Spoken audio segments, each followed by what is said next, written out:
This is Deep Dive into Joy, and I'm your host, Gina Rickner. Hey, Joy listeners, it's your host, Gina. Welcome back to Deep Dive into Joy. I'm so glad that you guys are here with us today. This is a podcast where we share our testimonies, we share our faith journeys, and how that impacts our lives. We talk about how God shows up in our lives and just how we find joy through it all. Today I'm sitting down with Stephanee Straw. She is a mom of 2 boys. She does homeschooling, and we're just going to really deep dive into that and how she finds joy through all of it. She will also speak about how she walked through a cancer journey with her own dad. And whether you're a homeschooler yourself, if you're considering it, if you're a mom, about to be a mom, or just need some encouragement today, then this conversation is going to be for you. But I'm thrilled to welcome Steph onto the podcast today. We do serve alongside each other at church. She is a sister in Christ with me, and she's just going to share how she balances life, learning, and faith while finding joy in the everyday moments. And like I said, Steph and I serve along each other, so that is how we became friends at our local church at TCC. She was a tremendous help through my cancer journey. She went above and beyond when it came to the meal trains. She actually did more than just one meal. She, froze dinners for us and made multiple things, and I was so thankful for her homemade sourdough bread. It was yummy. But, she did all that all while living her life and serving the church, so I am very thankful for her friendship. Like I said, she's a mom, she's a wife, and she does help serve the church. So we are going to welcome Stephanee Straw. Before we do that, I'm going to introduce today's sponsor, and that comes from Pure Soul Sunscreen. Now, they are more than just a sunscreen. They actually have come out with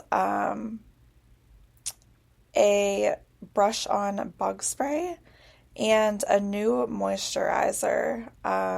This moisturizer protects you from UVB and UVA rays. Even in the wintertime, if you didn't know, you still, the sun's still shining, you can still get those rays, and this moisturizer would be great for the winter. They just came out with that one, but if you want to protect your skin naturally without the mess or chemicals, then Pure Soul is for you.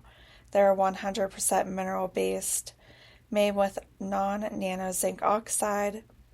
They provide broad-spectrum SPF 30 through 50 protection in their sunscreen.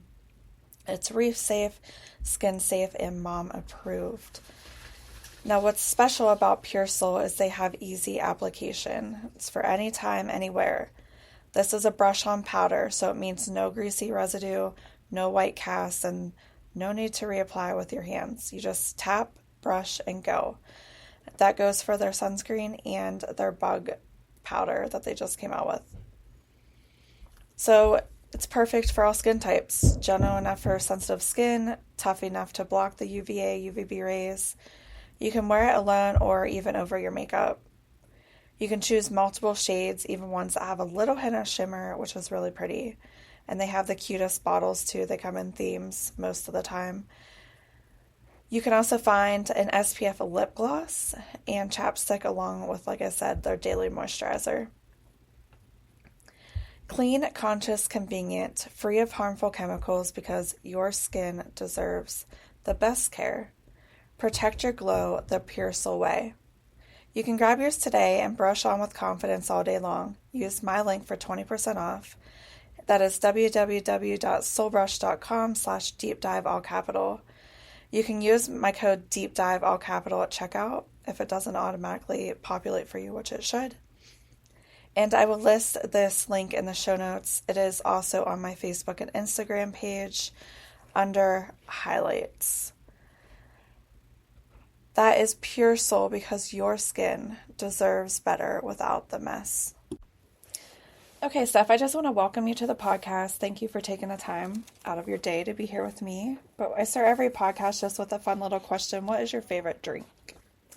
I look forward to at lunchtime drinking a cola Olipop with lime in it. It's my favorite. I need to have a cola Olipop every day because it's just like it just hits that spot. It's refreshing Yeah. and I don't know, it's I just love the it. best. Okay, so I know that your dad went through a cancer journey, so I kind of just wanted you to walk us through like how you went through that journey with him, like just life in general.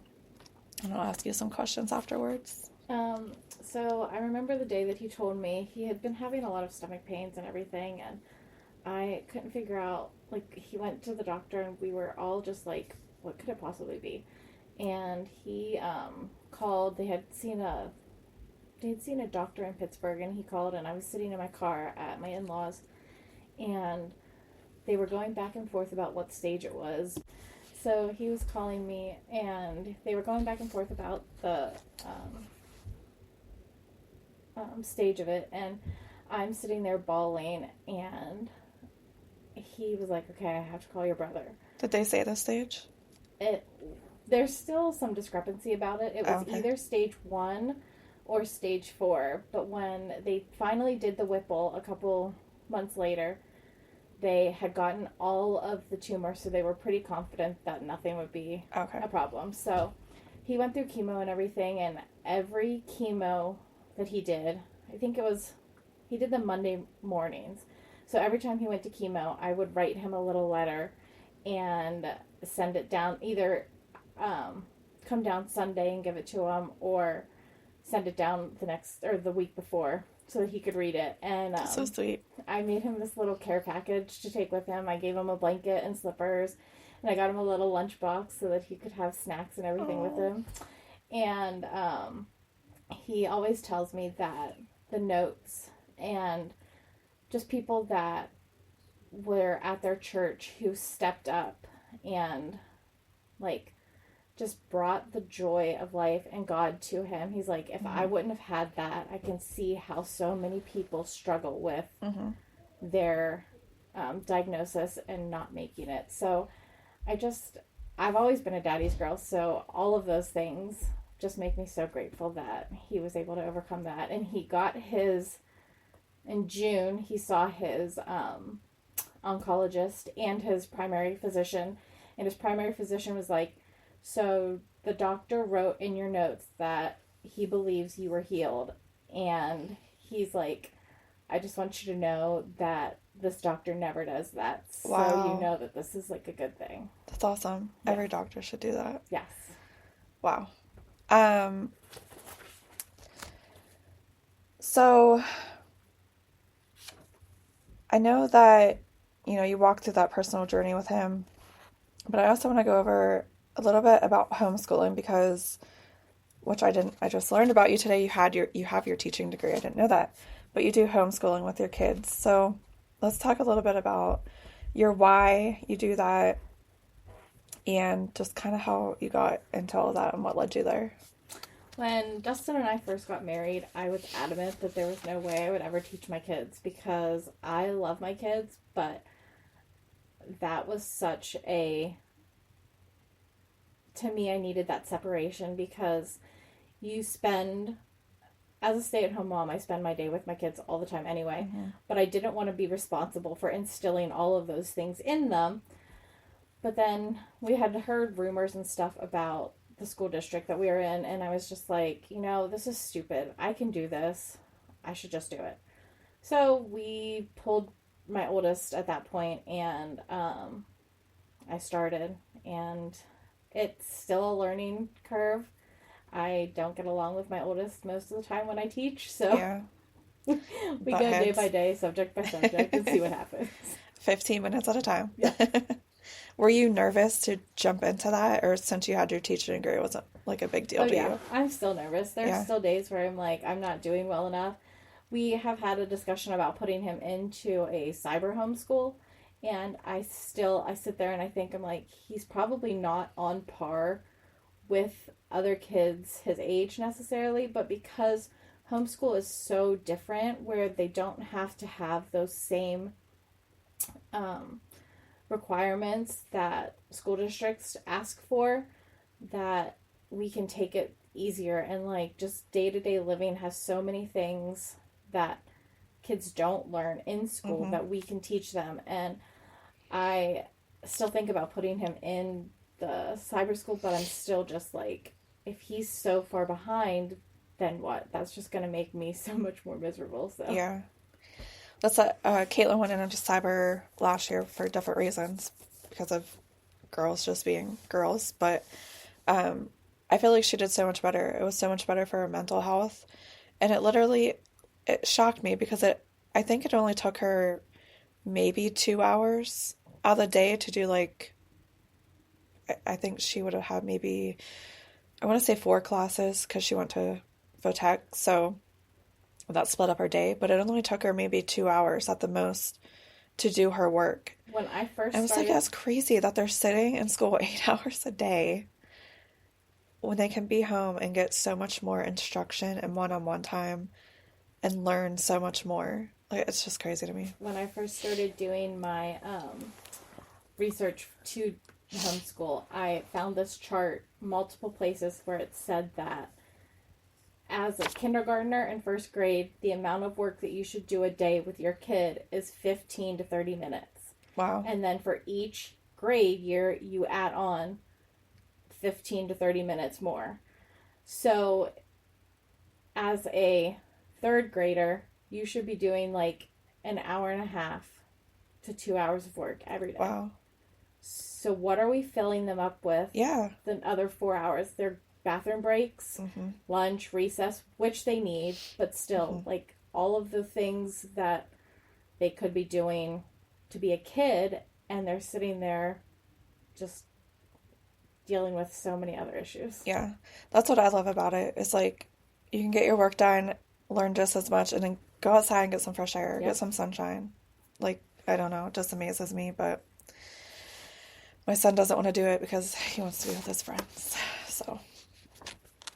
So walk us through a little bit typical day in your home. Like, I want to give people a view as to what parenting looks like for you, living everyday life, the hustle, so that they know that they're not alone in what they're walking through and just kind of what that typical day looks like. Well, my typical day, usually, I will not usually get out of bed until the boys come find me, because that is the quietest of the entire day that I get.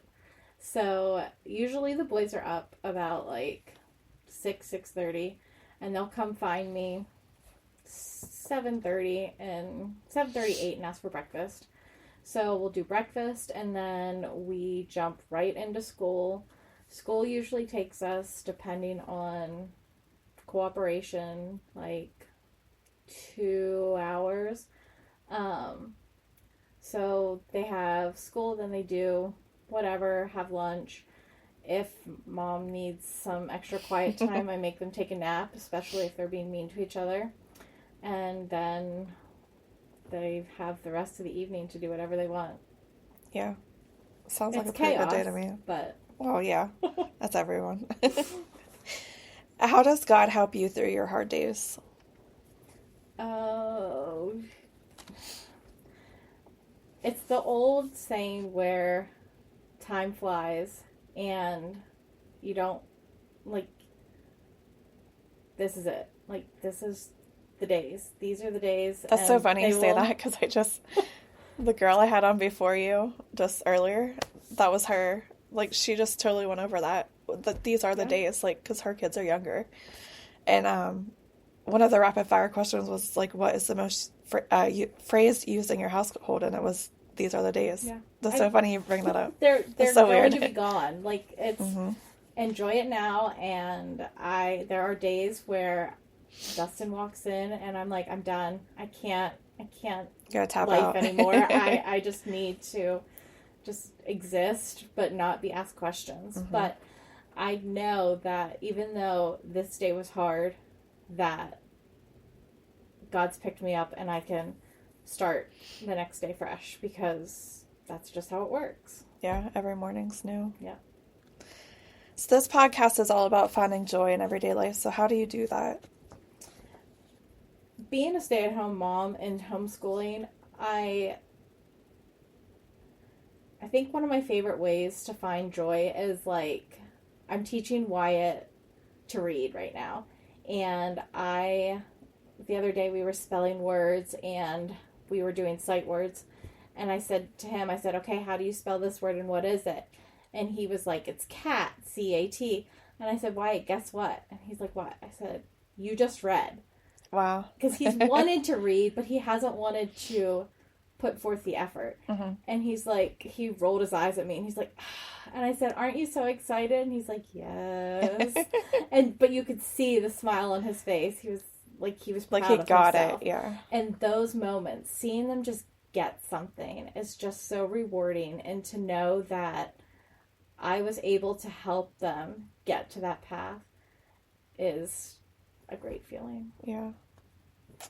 What would you say to a mom who feels overwhelmed, whether it's homeschooling kids or just everyday life? Do you have any advice for that mom?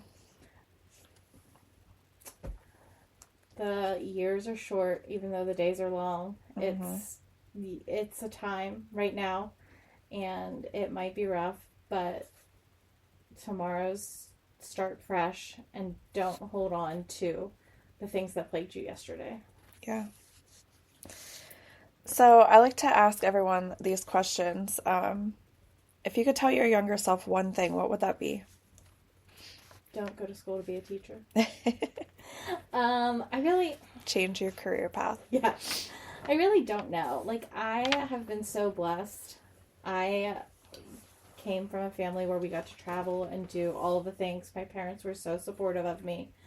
I got to try different hobbies, and I really just don't know what I would tell my younger self, because I don't feel like in a place today that I've regretted anything that I've done. That's good. That's beautiful. What legacy would you like to leave behind, whether it's for your kids or just in ministry or anything else?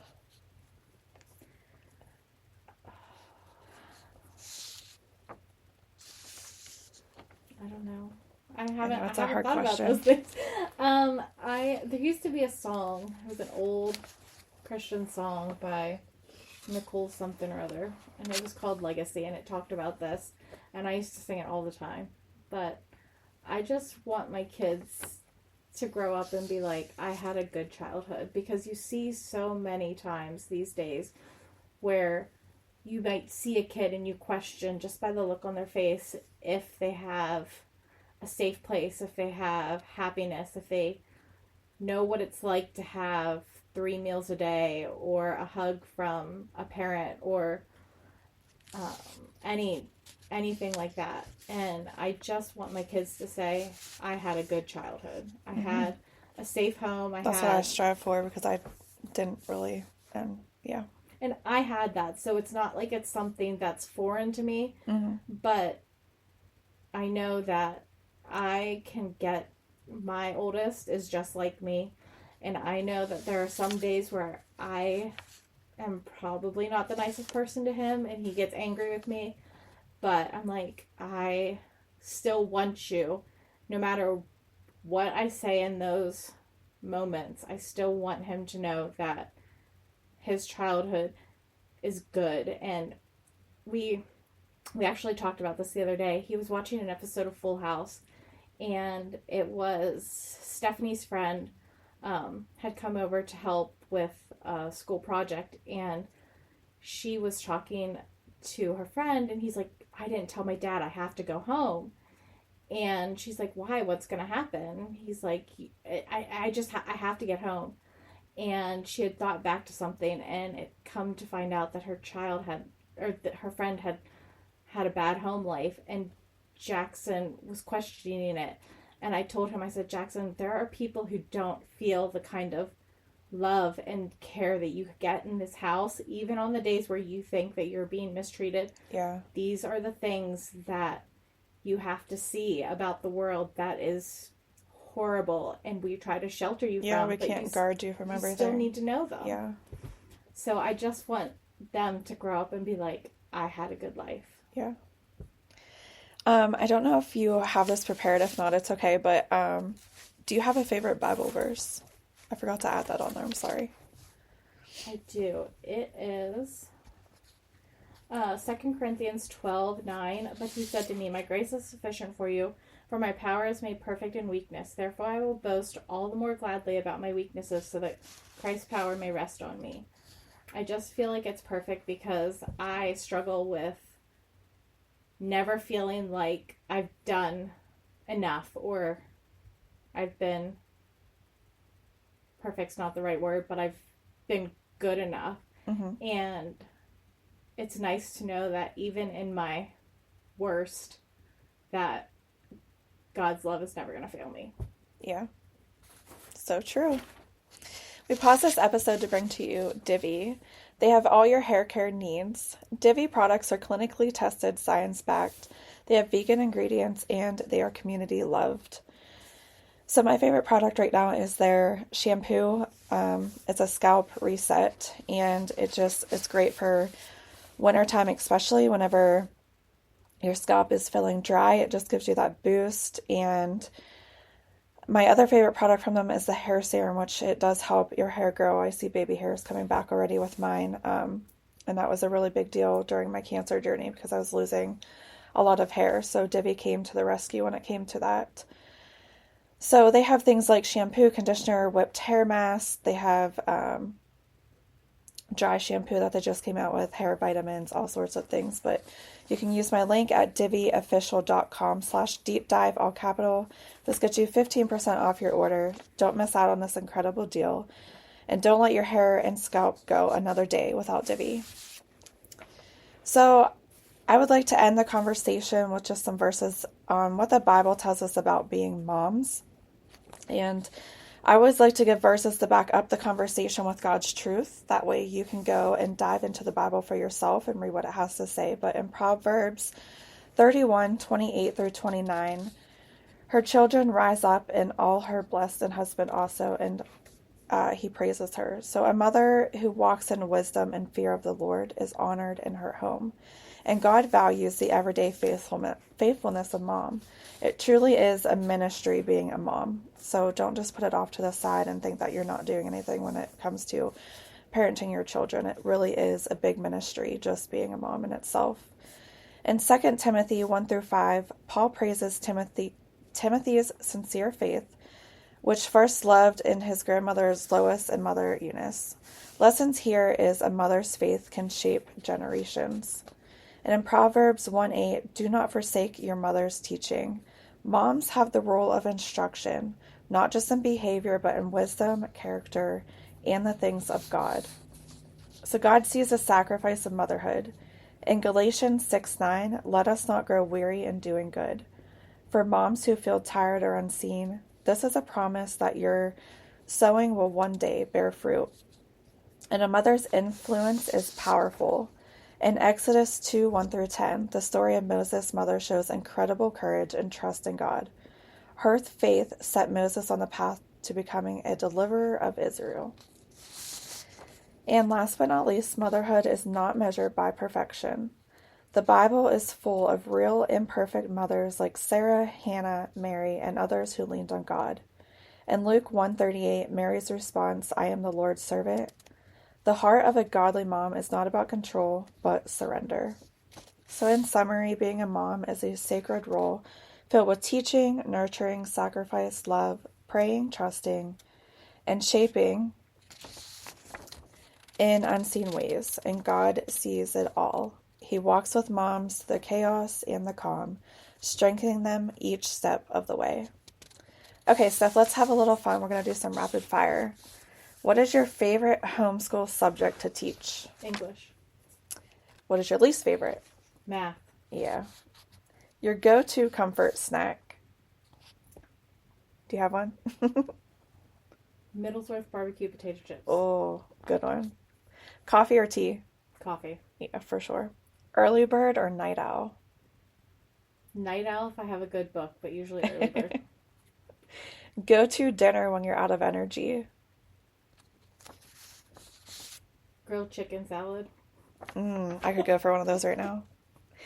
Do you have a favorite children's book since you're teaching your kids to read? That's really or your hard. child to read? I love The Gruffalo by Julia Donaldson, and Okay. I love growing up, my mom used to always read me Goodnight Opus by Berkeley Breathed. And my grandmother always read me The Three Little Hawaiian Pigs and the Magic Shark. Never even heard of that. It's like The Three Little Pigs and the Big Bad Wolf, but it's a Hawaiian story. And you need to send that to me. I want to look it up. It's still one of my favorite stories with the boys. I think today's episode was fire for sure. Steph, thank you again for coming on, for sharing your heart, your story, and I'm sure it's given some encouragement. And I did want to say, when you're sharing your dad's testimony and how he said about the church community coming together for him, like, I just want to thank you personally. I'm going to try not to get emotional, but the way that you guys showed up for me, I'm just so thankful for that, because you went way above and beyond what you needed to, and or what you were asked of. Like, just so you all know, the church came together for me in meal trains after my surgeries and everything, and Steph did more than that. She made many meals, and it just saved me a lot of days, and I want you to know how thankful I am for your friendship and that you did that for us. And your dad's right. Church community is everything, and you guys were definitely there for me, and I appreciate it all. So I just want you to know that from heart to heart, like, how much I love you, and how thankful we were for that. Like, you did not need to do that. Cancer diagnoses are one of the scariest things that you can have a doctor say to you, and nobody should have to do that alone. Okay, well, I just want you to know I love you. Yeah, me too. And everyone listening, just remember, joy isn't something you find when life gets easier. It's something you cultivate right in the middle of the mess. So keep showing up, keep leaning on grace, and know that you're not alone. I hope that you all enjoyed today's episode. If you can please share the show for me and hit follow. It'll update you when new episodes come out. I drop every Thursday at 9 a.m. You can also leave reviews and comments. That just helps me and gives me feedback. I would appreciate it. But as always, go out and find the joy today. Bye, friends.